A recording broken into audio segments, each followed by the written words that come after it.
दादरचं market हे मुंबईतील एक प्रसिद्ध खरेदीचं ठिकाण आहे। नवरात्रीच्या खरेदीसाठी ग्राहकांची मोठी गर्दी या ठिकाणी होते।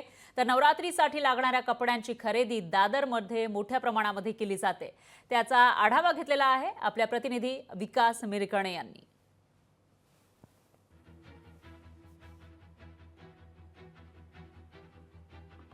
मुंबईतील दादर हे बाजारपेठ खूप महत्त्वाचं मानलं जातं। आपण पाहू शकता दादरच्या बाजारपेठेमध्ये आहे उद्यापासून नवरात्र सुरू होत असल्यामुळे मोठ्या प्रमाणात जे आहे महिलांची गर्दी जी आहे दादरच्या बाजारपेठेमध्ये आपल्याला दिसून येत आहे। कारण उद्या नवरात्र असल्यामुळे मोठ्या प्रमाणात महिला ज्या आहेत शॉपिंग करण्यासाठी इथं बाजारपेठेमध्ये दाखल झालेले आहे। कारण नवरात्रीमध्ये 9 दिवसासाठी जो आहे महिलांसाठी विशेष ड्रेस परिधान केला जातो आणि विशेष म्हणजे दांडिया आहे, त्यामुळे खरेदी करण्यासाठी महिलांनी मोठ्या प्रमाणात गर्दी केलेली दिसून येत आहे। कारण उद्या सुद्धा देवी बसतात, त्यामुळे देवीचे सामान खरेदी करण्यासाठी मोठ्या प्रमाणात इथे स्टॉल लावण्यात आलेले आहे। त्यामुळे संपूर्ण जर बघितलं दादर जे आहे बाजारपेठ पूर्णपणे फुलून गेलेले आहे। आपल्याशी बोलण्यासाठी जे व्यावसायिक आहेत, ताई काय सांगाल, कशा प्रकारे खरेदी सध्या सुरू आहे?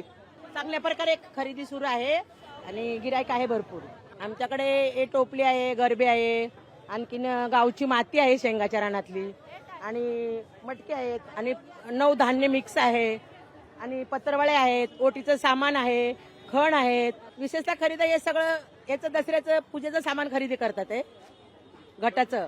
उद्या घटस्थापना होत असल्यामुळे देवी बसत असल्यामुळे मोठ्या प्रमाणात खरेदी करण्यासाठी महिला ज्या आहेत ते बाजारपेठेमध्ये गर्दी करताना दिसून येत आहे। कारण नवरात्री म्हटल्यानंतर अनेक हा महिलांसाठी विशेष उत्साह असतो। 9 दिवस जे आहेत वेगवेगळे ड्रेस जे आहे परिधान केले जात आहेत। कॅमेरामॅन आदित्यसह विकास मिरगणे, लोकशाही, मुंबई। लोकशाही मराठी ऐका, पहा, जागरूक रहा।